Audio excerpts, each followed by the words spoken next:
آپ دیکھ رہے ہیں چوائس نیوز خصوصی رپورٹ۔ السلام علیکم۔ چوائس نیوز خصوصی رپورٹ میں آپ کا خیر مقدم ہے۔ آپ ہیں چوائس نیوز چیف ایڈیٹر محمد محمود اظہر کے ساتھ۔ پیش خدمت ہے یہ خصوصی رپورٹ۔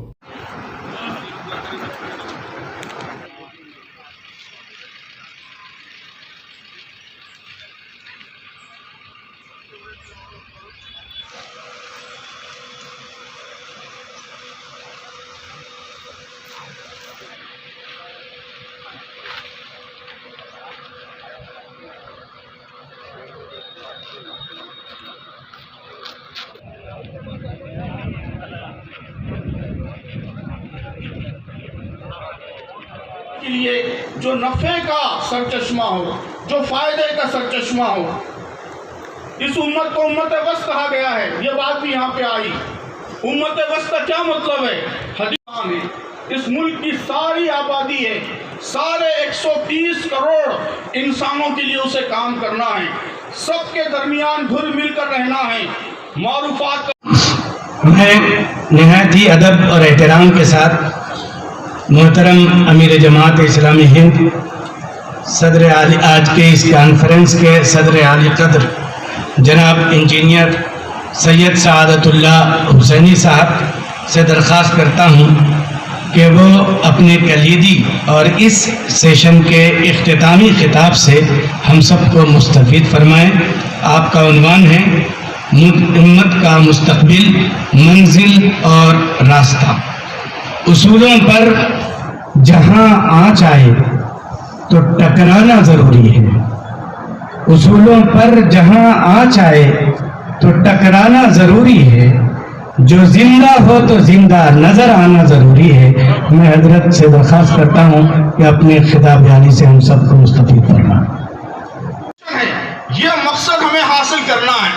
امت کا سب سے بڑا کرائسس، سب سے بڑا بحران آج یہ ہے کہ اس اصل مقصد کو چھوڑ کر ہم نے فرقہ پرستانہ مقاصد اپنے اوپر اوڑھ لیے ہیں، مسلک پرستانہ مقاصد کو اپنی زندگی کا مقصد بنا لیا ہے۔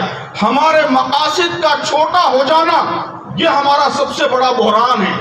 مقصد چھوٹا ہوتا ہے تو شخصیت چھوٹی ہو جاتی ہے، مقصد چھوٹا ہو جاتا ہے تو انسانی گروہ، اس کی عظمت کم ہو جاتی ہے۔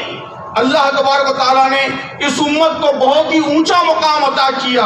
اس اونچے مقام کے شائن شان، اس کا مقصد، اس کا نصب العین، اس کا ڈیسٹینیشن، اس کی منزل متعین کی۔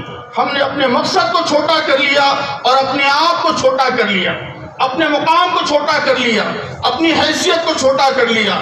تو آج علماء کی سب سے بڑی ذمہ داری یہ ہے کہ وہ امت کے اندر مقصد کے شعور کو زندہ کریں، انہیں بتائیں کہ وہ کس کام کے لیے برپا ہوئے ہیں، انہیں اس ملک میں کرنے کا کام کیا ہے۔ یہ انتہائی عارضی بنیادیں ہیں، عارضی بنیادوں پر کبھی پائیدار اتحاد نہیں ہو سکتا۔ محترم بزرگوں اور دوستوں، اس امت کی بنا اتحاد اس کا مقصد ہے، اس کا نصب العین ہے، اس کی منزل ہے۔ ابن خلدون سے آپ سب واقف ہیں۔ عصبیہ کا اس کا تصور بڑا مشہور تصور ہے، سوشل سولیڈارٹی، سوشل کوہیژن۔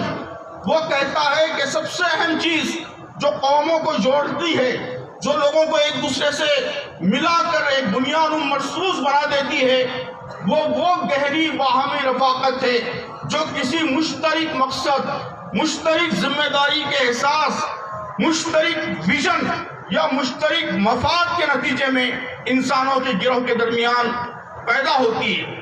تو آج امت کو اسی بنیاد پر جوڑنے کی ہم سب کو کوشش کرنی ہے۔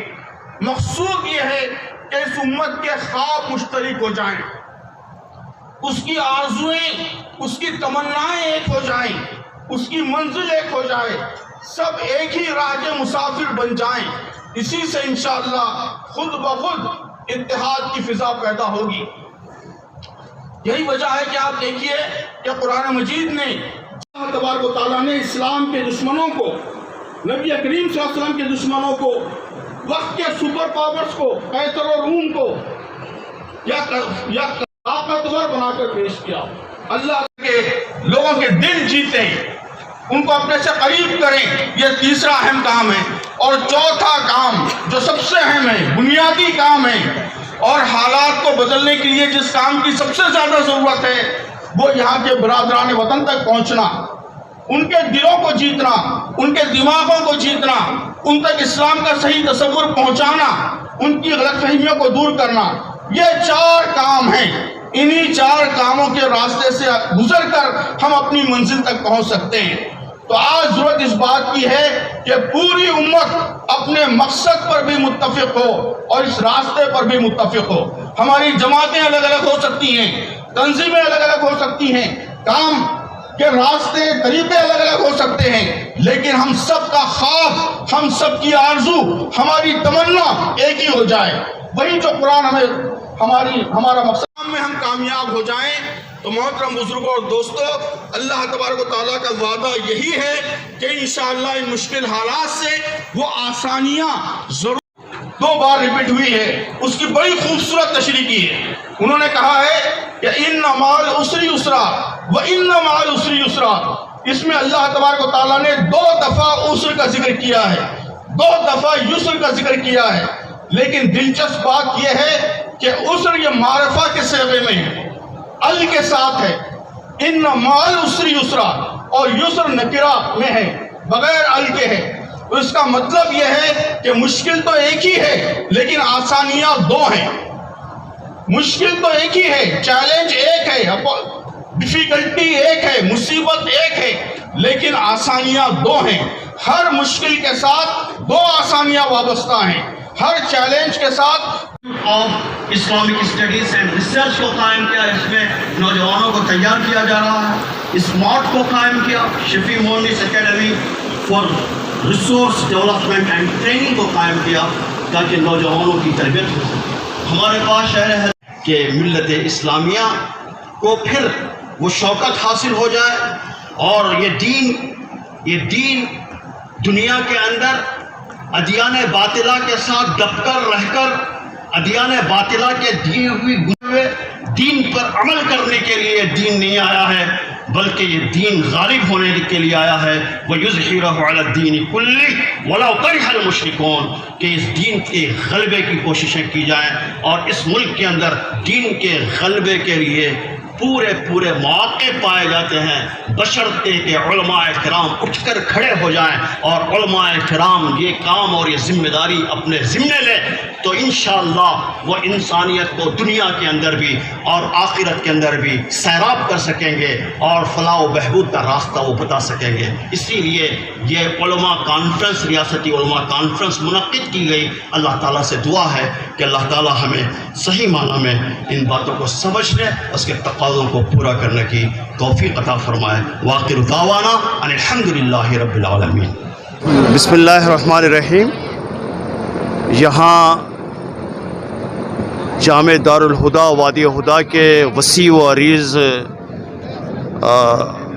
ایک گراؤنڈ میں پنڈال میں آج وفاق العلماء تلنگانہ کی جانب سے ریاستی علماء کانفرنس جاری ہے. ابھی پہلا سیشن مکمل ہوا ہے اور انشاءاللہ 2:30 بجے سے دوسرا سیشن ہوگا. جماعت اسلامی ہند کی قائم کی ہوئی یہ تنظیم وفاق العلماء اس کوشش کے اندر لگی ہوئی ہے کہ علماء کرام میں ایک نئی روح پیدا کی جائے، علماء کرام کے اندر اتحاد اور اتفاق پیدا کیا جائے، وہ مسلک اور مشرب کے تنازعات اور اختلافات کو چھوڑ کر وہ مقصد کے لیے کام کریں، مقصد دین کے لیے کام کریں اور اپنے نصب العین کو اور اپنے مقصد کو بلند رکھیں. اس لیے کہ قومیں مقصد سے بڑی ہوتی ہیں نہ کہ مطالبات سے بڑی ہوتی ہیں. مطالبات سے تو کوئی قوم وہ مانگنے والی قوم بن جاتی ہے، لیکن مقصد اور پھر اس کے ساتھ اس کے پاس جو نبی اکرم صلی اللہ علیہ وسلم کی سنت اور رحمت ہے اس کو اگر تقسیم کریں گے تو انشاءاللہ وہ دنیا کے اندر بھی بڑی بنے گی اور آخرت کے اندر بھی مواخذے سے بچے گی. اس مقصد کے تحت یہاں ریاستی علماء کانفرنس جو کانفرنس منعقد کی گئی ہے اس کا مرکزی عنوان واعتصموا بحبل اللہ جمیعا ولا تفرقوا کہا رکھا گیا ہے، یعنی سب مل کر اللہ کی رسی کو مضبوط تھام لو اور آپس میں تفرقے کا شکار مت ہو۔ آپ جانتے ہیں کہ یہ امت، یہ ملت ایک بہت بڑی ملت ہے اور اسے ایک اعلیٰ مقصد کے لیے اللہ تعالیٰ نے برپا کیا ہے کہ کنتم خیر امۃ اخرجت للناس تأمرون بالمعروف وتنہون عن المنکر۔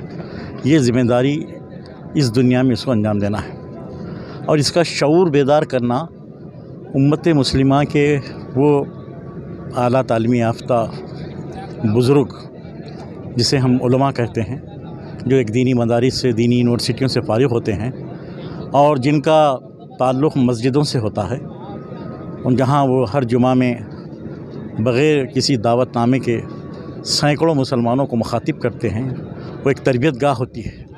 تو یہاں اس کانفرنس کے اندر آپ نے دیکھا کہ ذمہ داروں نے، مختلف مکاتب فکر کے لوگوں نے اس ضرورت کو پیش کیا کہ تمام امت کے علماء اس فریضے عمل بالمعروف نہیں عن المنکر کو انجام دینے والے بن جائیں اور اقامت دین کی جدوجہد میں امت کو شامل کر دیں، تو انشاءاللہ یہ جو بظاہر مسلمانوں کے حق میں حالات ناسازگار نظر آ رہے ہیں، اس کی کوئی زیادہ اہمیت نہیں ہے۔ انبیاء کی تعلیمات اور ہماری اسلامی تاریخ اس بات کی گواہ ہے کہ اس سے شدید تر حالات میں یہ امت سرخرو ہو کر نکلی ہے، اور یہی وہ پیغام ہے جو امیر جماعت نے آج دیا کہ بہرحال ہم اپنے مقصد اور نصب العین کی طرف آ جائیں تو ان حالات پہ قابو پانا ہمارے لیے کوئی مشکل نہیں ہوگا۔ یہی اصل وہ میسیج ہے جو اس کانفرنس کے ذریعے ہم دینا چاہتے تھے کہ پوری امت کے علماء ہم اپنے مقصد زندگی پر جمع ہو کر امت کو جمع کریں اور وہ احساس اس کے اندر پیدا کر دیں کہ ہم ایک خیرہ امت ہے، اور خیرہ امت کے کیا ذمہ داریاں ہیں وہ اپنی انفرادی اور اجتماعی زندگیوں میں لانے میں کامیاب ہو جائیں گے تو انشاءاللہ یہ ملک ایک ہمارے لیے نہیں، ساری انسانیت کے لیے ہماری اس کوششوں کے نتیجے میں رحمت بن جائے گا۔ اس خصوصی رپورٹ کو ہمارے نمائندے میر حیدر علی نے آپ تک پہنچایا۔ اب چوائس نیوز چیف ایڈیٹر محمد محمود اظہر کو اجازت دیجیے۔